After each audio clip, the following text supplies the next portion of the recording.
Então vamos lá. Enigma. Hoje eu brinquei na hora da janta lá com as crianças. Vocês querem um enigma? Vou dar um enigma para vocês. Permanecendo o que era, tornou-se o que não era. Para vocês está fácil, né? Quem é? Permanecendo o que era, tornou-se o que não era. Isso faz parte da aula de ontem, quando o Israel apresentou para vocês um pouco da característica da natureza de Cristo. Então, quem era Jesus? Jesus era homem, Jesus era Deus, Jesus era só Deus, Jesus foi só homem, foi um homem, né, eu gostei da teoria de ontem, que fala sobre ele era tão elevado na sua espiritualidade como homem, que ele foi adotado por Deus para ser seu filho. Eu gostei dessa ideia, né, da adoção. Mas está furada, porque, na verdade, nós entendendo a natureza de Cristo, eu posso explicar da seguinte maneira: sem deixar de ser Deus, Jesus Cristo tornou-se homem. E como homem, ele também era Deus. Essa é uma pergunta para a gente fazer para o Juan. Juan vai fazer um concílio semana que vem, sexta-feira da semana que vem. Ele vai ser sabatinado. E com certeza vão fazer essa pergunta para ele, da natureza de Cristo. Só que todo seminarista, estudante de teologia, decora a seguinte expressão: Jesus era 100% homem, 100% Deus. Aí os pastores acham isso suficiente, mas não explica muita coisa. Mas eu gosto mais dessa frase, né? Então vou ensinar para o Juan. Juan, você vai falar o seguinte, né? Permanecendo o que era, tornou-se o que não era. Isso é muito importante, parece uma coisa boba, mas até hoje existem teorias que esvaziam a natureza de Jesus Cristo. Se você gosta daqueles canais lá, History, Discovery, National Geographic, sempre vai aparecer documentários que vão de alguma maneira trazer teorias para esvaziar a natureza de Jesus Cristo como Messias, como Deus.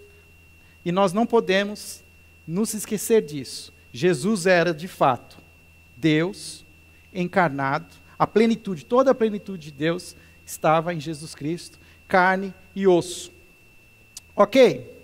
Então, seguindo em frente, quando der o tempo, aí eu não estou marcando, o pessoal me ajuda a dar os 15 minutos aí de intervalo.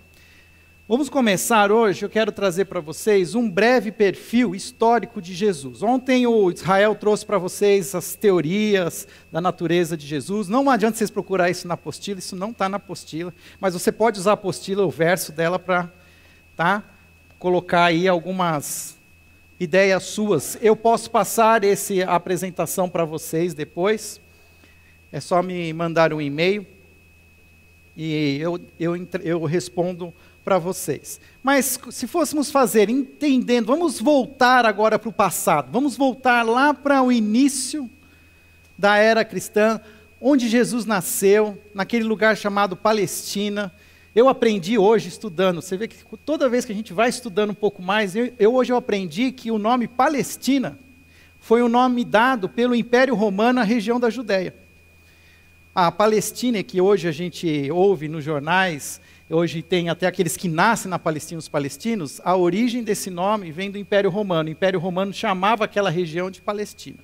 E como foi tudo isso? Então, se fôssemos começar pensando lá no nascimento de Cristo, nós, então, precisamos, e aí eu quero trazer algumas profecias que comprovam a história de Jesus. Aquilo que está no Antigo Testamento e que vai mostrando para nós aquilo que aconteceu já era, de alguma maneira, revelado pelas Escrituras no Antigo Testamento. Diz que, então, Jesus nasceu, isso é fato histórico, ele nasceu durante o reinado do imperador romano Augusto, César Augusto. E isso aconteceu em que data, mais ou menos? Certamente foi antes da morte de Herodes o Grande, porque nós conhecemos a história que após o nascimento de Jesus, Herodes quis matar os bebês. E por causa dessa história, nós podemos traçar ali uma data que fica em torno ali, ocorrido na primavera do ano 4000 a.C. Por que na primavera? Porque entende-se que até no relato histórico que se fala de Jesus, no seu nascimento, na mesma época havia pastores no campo cuidando das ovelhas. Isso acontecia numa época geralmente de primavera, verão. No inverno, os pastores não ficavam com as suas ovelhas em campo aberto, porque a região é fria. E então se tem uma noção de que mais ou menos Jesus nasceu ali numa época de primavera. Não é possível precisar melhor a data. Os historiadores coincidem em situá-la mais ou menos entre 4 e 6 a.C. Mas, Fábio, Jesus não deveria ter nascido no ano 1 ou ano 0? Pois é que aconteceu o seguinte, lá no século V, deram uma tarefa para um voluntário lá, para um pesquisador, que ele precisava criar um calendário cristão. E ele fez uns cálculos, e esse homem chamava Dionísio, e ele errou a conta. E aí a conta dele, assim, teve uma margem de erro de 5 anos.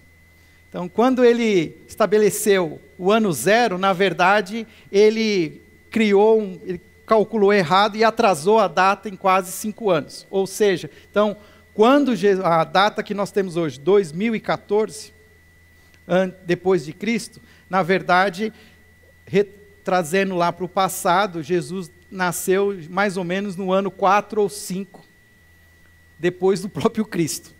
Tá? Pelas contas desse calendário que nós seguimos. Esse calendário é um calendário contado através das fases da lua, inclusive se consegue até saber, e eu vou contar aqui para vocês, uma data quando foi que aconteceu a crucificação de Jesus Cristo. Isaías, capítulo 7, versículo 14, Isaías é um dos profetas que é chamado do Antigo Testamento como um profeta messiânico. Ele traz muitas profecias a respeito do Messias, a respeito daquele que viria.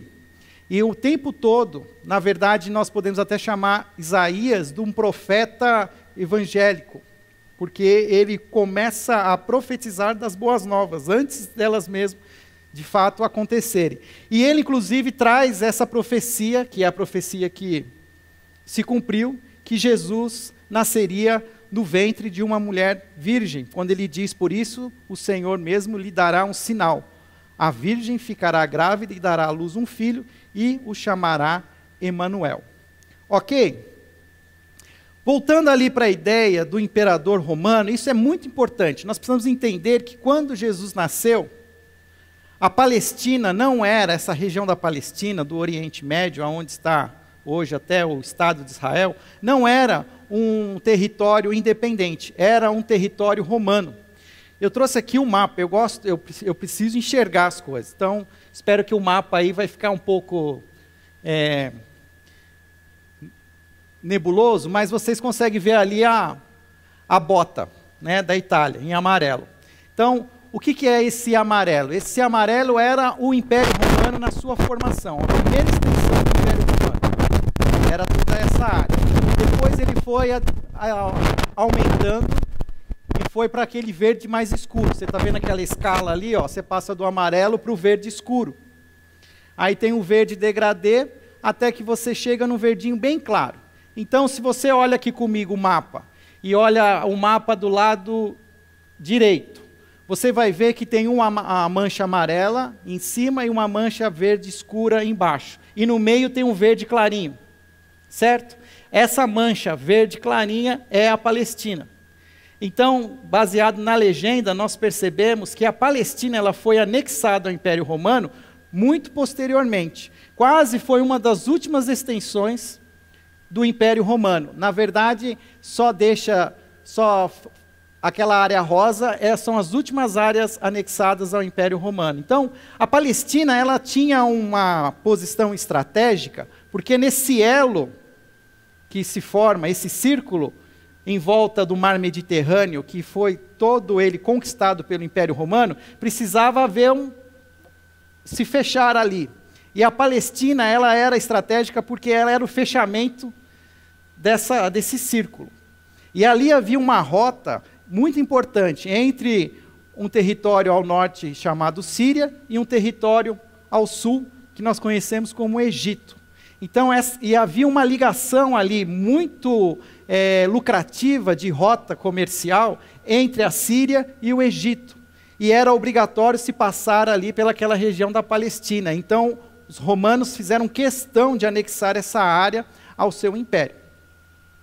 A princípio, Roma faz algumas negociações políticas, ela não invade de uma maneira assim, destruindo tudo, mas anexa esse território ao Império Romano e destaca pessoas para gerirem ali aquela região. O próprio Herodes, o Grande, era um rei que foi colocado por Roma. Ele não era um rei descendente da linhagem de Davi, mas porque era um homem rico, poderoso, ele entrou num acordo com Roma e Roma deixou que ele se tornasse o rei daquela região. Era tudo assim, uns acordos que aconteciam, tinha uns mensalões que rolavam e ele conseguiu. Mas a história também conta que Herodes depois morre e toda essa região é dividida entre 3 outros, vamos dizer assim, governantes, e uma dessas áreas, a Judéia, se torna então agora de governo de próprio Roma, e Roma coloca um prefeito na Judéia. Nós vamos saber até o nome desse prefeito na época da crucificação de Jesus Cristo. Esse prefeito se chamava Pôncio Pilatos. Pôncio Pilatos era uma espécie de um prefeito da região ali da Judéia. Mas você precisa entender isso, porque quando Jesus nasce, o Império Romano estava no seu apogeu. E esse apogeu do Império Romano traz um ambiente propício. E eu creio que Deus escolheu exatamente esse momento para Jesus nascer. Tá?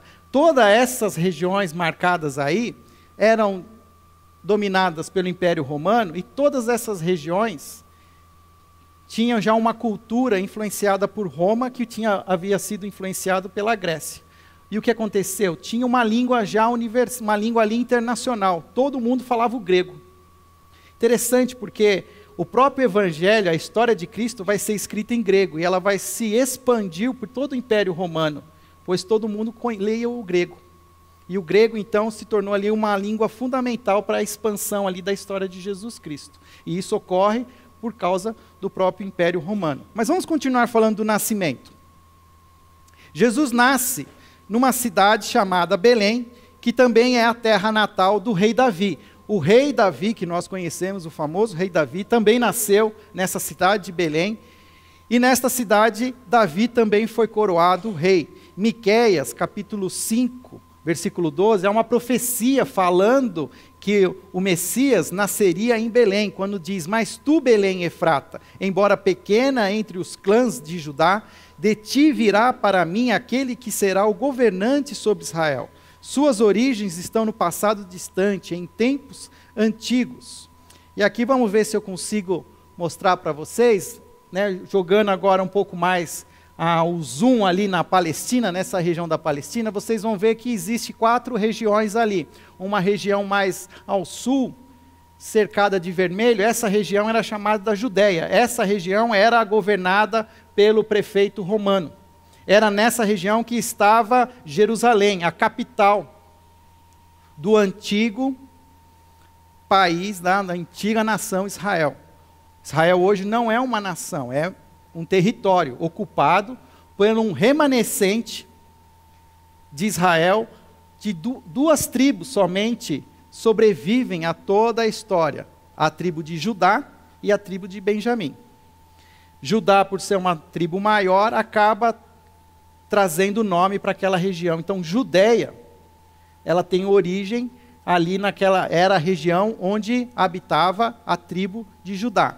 Os judeus, como nós chamamos hoje, é um remanescente daquele povo antigo hebreu, mas aqueles que sobreviveram a toda a história, os remanescentes da tribo de Israel, de Judá. Então nós chamamos hoje o judeu como sendo aqueles que são os remanescentes dessa tribo. E esses judeus, na época de Jesus, habitavam essa região. Existia uma região amarela ali mais ao norte, chamada Galileia. Belém, ela se encontra na Judéia, perto ali da capital, Jerusalém. Numa cidade que não era de grande importância, a não ser por ser a cidade de nascimento de Davi, mas nós sabemos a história, os evangelhos contam que por causa de um recenseamento obrigatório, as pessoas tinham que voltar para suas terras natais. E José, então, leva a sua família, que era composta de Maria e o bebê ainda na barriga de Maria, ele precisava fazer um recenseamento em Belém, e em Belém Jesus nasce, e cumpre-se então a profecia de Miqueias, dizendo que em Belém nasceria o Salvador. Só que, após o nascimento, Jesus volta para a Galileia, pois José e Maria não moravam na Judéia, moravam na Galileia. Deixa eu mostrar aqui para vocês, olha, Jesus viveu a infância, a juventude e os primeiros anos da vida adulta em Nazaré, um pequeno povoado que se erguia sobre uma encosta da região montanhosa da Galileia, longe das grandes rotas comerciais. E isso também foi uma profecia, e essa profecia foi se cumprida, estava em Isaías 9:1, quando dizia: contudo não haverá mais escuridão para os que estavam aflitos. No passado ele humilhou a terra de Zebulão e de Naftali, mas no futuro honrará a Galileia dos gentios, o caminho do mar junto ao Jordão. Pois ali na Galileia havia um grande lago, que na Bíblia é descrito como o Mar da Galileia. Esse lago, ele dá origem ao Rio Jordão. O Rio Jordão desce em direção ao sul, e o Rio Jordão morre dentro de um outro grande lago de água salgada chamado Mar Morto. Tá? A Galileia, é importante a gente entender esse contexto da Galileia, porque se nós pensássemos em comparar com o nosso momento atual, Brasil, geopolítico, a Galileia seria o nordeste da Palestina. Na Galileia morava as pessoas mais pobres. Na Galileia estavam aqueles que com a renda menor e que eram usados inclusive pelo povo judeu como mão de obra barata. Os galileus eram conhecidos por serem como os nordestinos, homens brutos, mas de muita força, excelentes para a construção civil. E é interessante que Jesus passa a maior parte do seu ministério na Galileia, e todos os seus discípulos são escolhidos entre os galileus. Todos os 12 homens escolhidos por Jesus são galileus.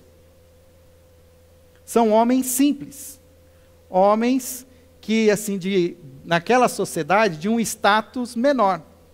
Não era aquele povo que morava na Judéia, ou se nós fôssemos pensar numa cidade como São Paulo, eles não moravam na Zona Sul. Eles moravam lá para Itaquera, Guaianazes, né? Não vamos citar nomes para que ninguém fique constrangido. Ó, Didi, estão falando de você. Mas sinta-se honrada, Jesus vivia na Zona Leste. E isso é interessante, porque a maior parte desse ministério de Jesus, ele faz em torno da Galileia. E ele fica morando com seus pais até a sua fase adulta, e a fase adulta, dentro da tradição judaica, ele se torna um adulto com 12 anos, e aos 30 anos, ele tem a idade da maturidade. Jesus começa o seu ministério aos 30 anos, pois aos 30 anos, um homem estudioso na religião judaica poderia se tornar um rabino. Era a mesma coisa que eu dizer que hoje ninguém poderia ser pastor antes dos 30 anos de idade.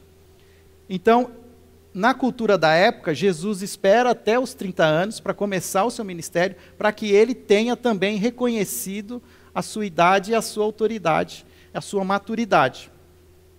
Seguindo, após o seu batismo junto ao Rio Jordão, ele separa-se definitivamente da sua família e de seu lar em Nazaré, e ele vai morar numa outra cidade chamada Cafarnaum, onde ele fixa a sua residência. Cafarnaum já é uma cidade maior, uma cidade mais envolvida, não é uma pequena cidade como Nazaré. Cafarnaum já fica naquela rota que eu falei. Essa rota, ela se chama Via Maris. É uma rota que ligava, acompanhando ali o mar Mediterrâneo, a Síria e até o Egito. E Cafarnaum era um posto avançado. Cafarnaum existia ali um grande pelotão romano, era um lugar estratégico, todas as rotas comerciais precisavam passar por Cafarnaum, e Jesus começa ali o seu ministério. Muitas vezes nós vamos ler nos evangelhos, Jesus entrando na sinagoga em Cafarnaum. Aqui vamos fazer um parêntese. O que é uma sinagoga? Em Jerusalém havia um templo, mas em outros lugares havia o que eles chamavam de uma sinagoga. Qual é a diferença entre uma sinagoga e um templo? O templo era um só. Era onde, como nós vimos aqui domingo, o André falou brevemente, mas ele disse que no templo existia um santuário restrito, onde só os sacerdotes entravam, e um ultra restrito, onde só o sumo sacerdote podia entrar. Ali habitava a presença de Deus, os sacrifícios eram levados até ali. Mas isso acontecia em Jerusalém. Como a Palestina foi o tempo todo invadida, destruída, houve guerra, inclusive, entre os árabes, e os árabes dispersavam, inclusive, os judeus.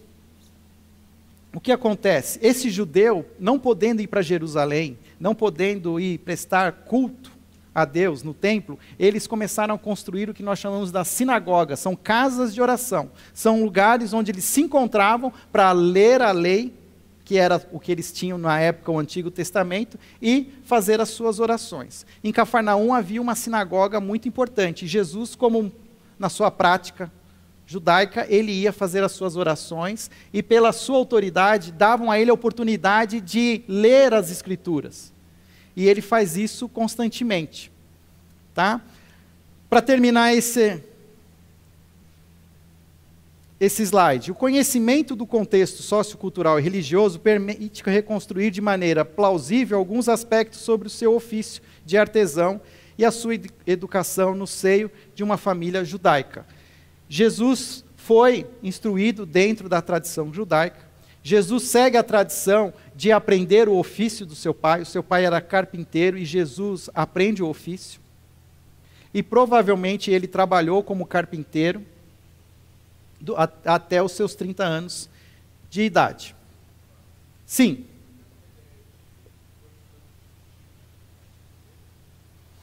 Provavelmente foi aos 30 anos de idade.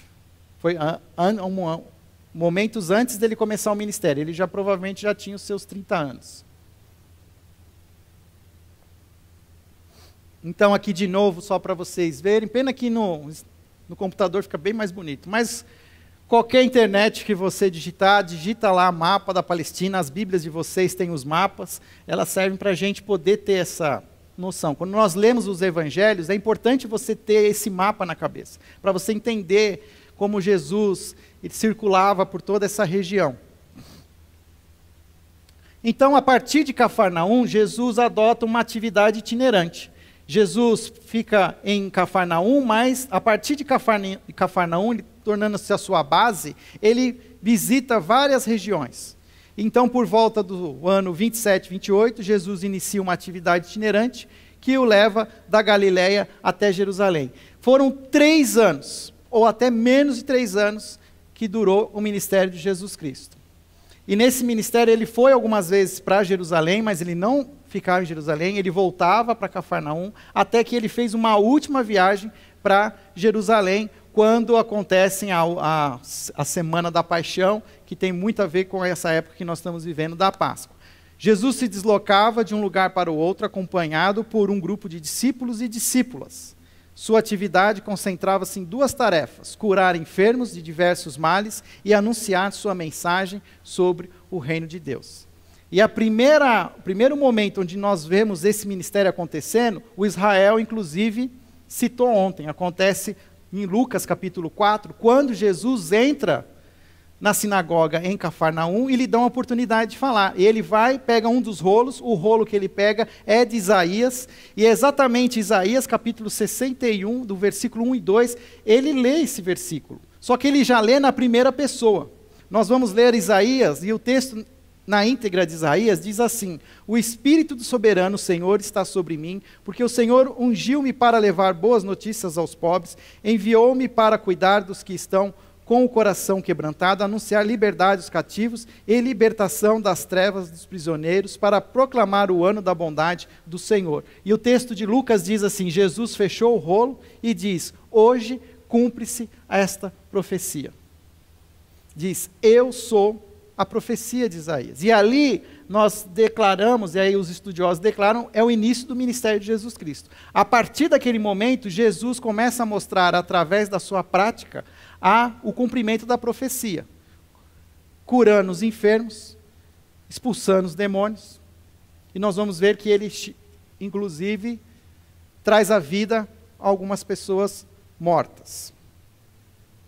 E ele continua esse ministério até, mais ou menos de novo, a primavera do ano 30. Jesus sobe a Jerusalém. Por que sobe a Jerusalém? Se você é bom de geografia, você percebeu que Jerusalém está ao sul. Ele deveria estar descendo da Galileia. Por quê? Porque Jerusalém fica num monte. Jerusalém foi um território comprado por Davi, anexado ao seu império. E em Jerusalém existe um monte que a gente canta e a gente fala sobre ele, mas nem sabe que é exatamente aonde está Jerusalém. É o Monte Sião. Para se chegar em Jerusalém, você precisava subir. Era uma região estratégica, era um lugar que se construiu uma fortaleza. E Davi decidiu colocar ali a capital do seu império. É muito importante a gente entender toda essa situação, porque isso vai trazer depois para desdobramentos. Então, Jesus sobe a Jerusalém. E ele, sabendo que ele vai ser preso, mas ele precisa cumprir o seu chamado. Nessa época, nós sabemos, então, que ela era regida por um prefeito romano. Após vários discursos hostis no templo, aí ele vai ao templo todos os dias, porque o templo é em Jerusalém, e lá ele começa a falar sobre o Filho de Deus, sobre ele ser o Messias. Há uma grande ali desconforto quando Jesus diz que aquele templo precisa ser derrubado para ser reconstruído. E Jesus está usando uma figura de linguagem onde, na verdade, ele não está falando daquele templo, mas ele está falando do próprio corpo de Jesus. E que ele seria ressuscitado depois de 3 dias. Mas o judeu ele fixa algumas ideias na cabeça, e a gente vai prestar atenção, porque uma das coisas que ele fixa na cabeça é o templo. O templo, para ele, se torna até maior do que a sua devoção a Deus. E o que Jesus está querendo ali é atacar essa devoção. Vocês estão, assim, se importando tanto com esse templo, quando, na verdade, o que Deus quer fazer com vocês é uma reconstrução espiritual da vida de vocês, né? Mas o judeu estava muito apegado a essa coisa do templo. E após esses vários discursos, Jesus é preso na noite da festa dos pães sem fermento, chamado Páscoa. Nós conhecemos a história. Jesus faz uma última ceia com os seus discípulos, ele sai para orar no jardim do Getsêmani. É o tempo que Judas tem para conversar com os líderes, trazer os soldados, e Jesus é preso. A tradição aponta o dia 7 de abril do ano 30 como a data provável da sua crucificação. E foi o prefeito romano Pôncio Pilatos quem ditou a ordem da sua execução. E isso é interessante, porque o Império Romano dominava a Palestina. O judeu desejava a morte de Jesus, mas ele não podia matar Jesus. Apesar de haver leis que davam a autoridade para o judeu dar a sentença de morte para um pecador, e para Jesus a ideia dele ser ali um blasfemador, que era como eles olhavam Jesus, um usurpador, eles não tinham esse poder político, eles não podiam nem pensar em tentar matar alguém, pois o Império Romano cairia matando em cima deles. Tanto que o tempo todo os sacerdotes ficam tentando ali, fazendo uma jogada política ali, para ver se Pilatos decreta essa morte. Pois eles não podem. A ideia, essa ideia também nós vamos ver lá na mulher adúltera, que é pega em adultério. E o que a lei diz? A lei diz que ela precisava ser apedrejada. E eles jogam para Jesus, porque se Jesus falar que ela vai ser apedrejada, então eles vão lá para o o prefeito romano e dizer assim, ó, Jesus está decretando a morte que só o prefeito pode dizer. Tem um cara aqui que está conspirando contra o Império Romano. Eles estavam tentando armar uma armadilha para Jesus. E aqui nós vemos toda a situação histórica, então, sendo direcionada para que Jesus, então, fosse sentenciado à morte. E por causa do calendário lunar, a Páscoa, ela é celebrada pelo judeu baseada no calendário lunar. Então, fazendo os cálculos, se chega mais ou menos a uma data aí de 7 de abril do ano 30, como a possível, provável data da crucificação de Jesus. Ok? Então, vamos indo até aqui, tudo bem? Alguma dúvida?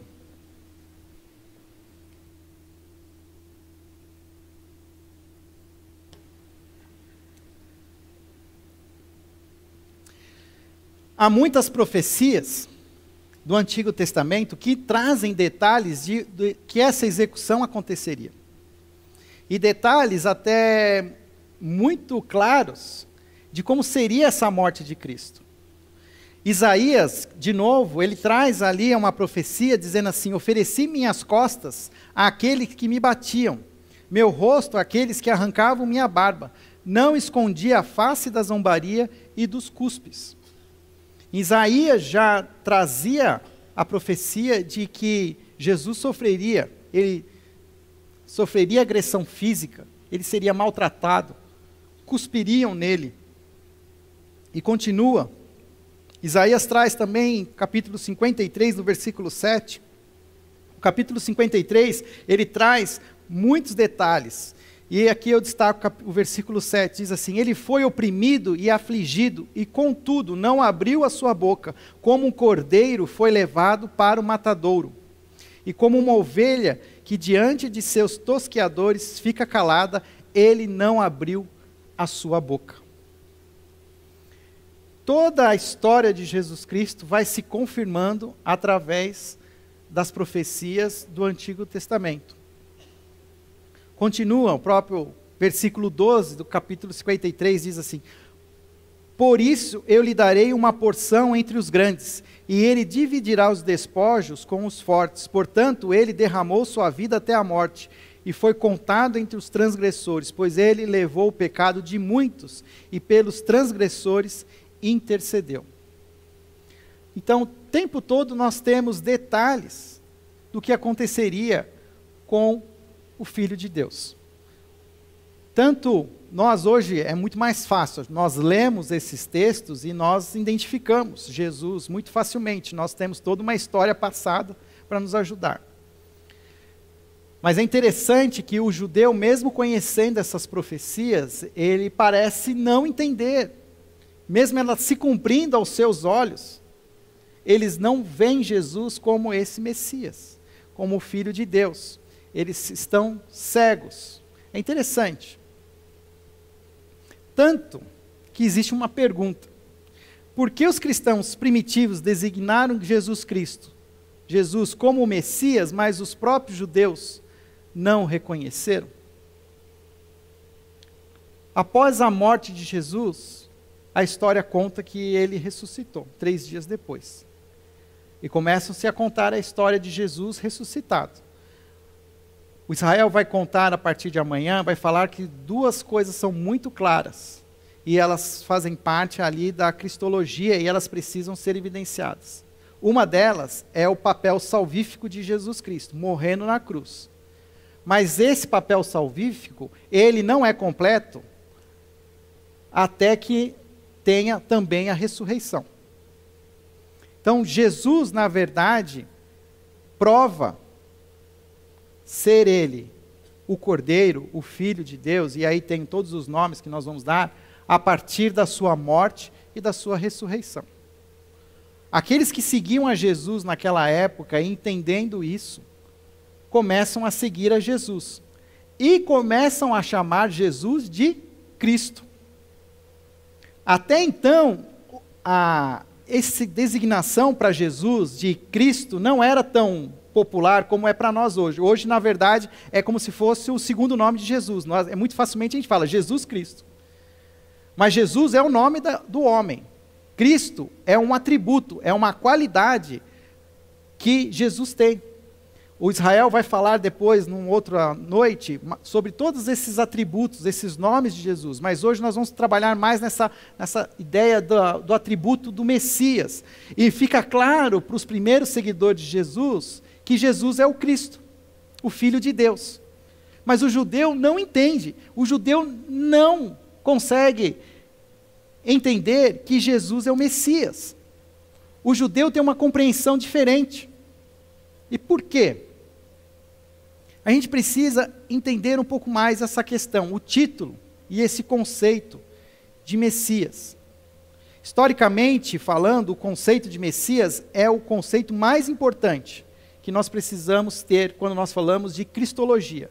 A doutrina de Jesus, ela precisa ser entendida a partir desse atributo que nós chamamos messiânico, porque ele se torna o modo principal de chamar e de se compreender a pessoa de Cristo. Olha, até eu estou falando a pessoa de Cristo. Você começa a olhar depois os escritos de Paulo. Paulo, ele já até coloca Jesus, Cristo, ele começa a incluir esse atributo ao nome de Jesus. Mas no início isso não acontecia. E o que significa Cristo? Cristo é um nome grego para Messias, que é o nome hebraico, que nós chamamos de ungido em português.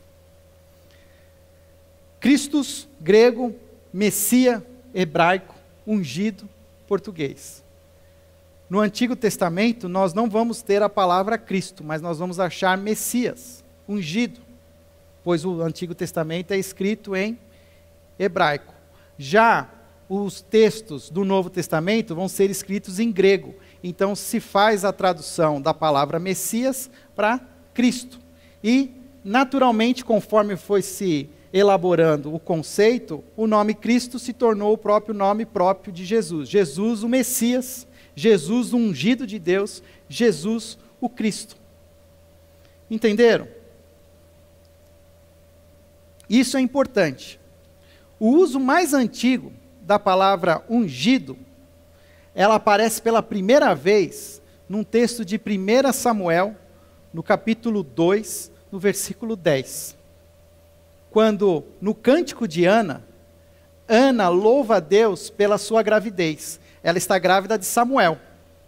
E ao cantar, adorar a Deus, o seu cântico, ela escreve o seguinte: aqueles que se opõem ao Senhor serão despedaçados, ele trovejará do céu contra eles, o Senhor julgará até os confins da terra, ele dará poder ao seu rei e exaltará a força do seu ungido, a força do seu Messias. É a primeira vez que aparece num texto do Antigo Testamento a palavra Messias. Para você ter uma ideia, deixa eu ver aqui se é isso mesmo. Isaías, capítulo 11, versículo de 1 a 2, dá um exemplo dessas profecias messiânicas. Um ramo surgirá do tronco de Jessé, e das suas raízes brotará um renovo. O Espírito do Senhor repousará sobre ele, o Espírito que dá sabedoria e entendimento, o Espírito que traz conselho e poder, o Espírito que dá consentimento e temor do Senhor. Nós vamos parar aqui, eu vou fazer um intervalo agora. São 9 horas e 45 minutos. Nós temos 8h45, perdão. Nós temos agora 15 minutos de intervalo. Nós vamos continuar falando dessa ideia de Messias. Eu vou explicar, depois do intervalo, como é que o judeu entendia Messias e por que ele não entende que Jesus é o Messias. Combinado?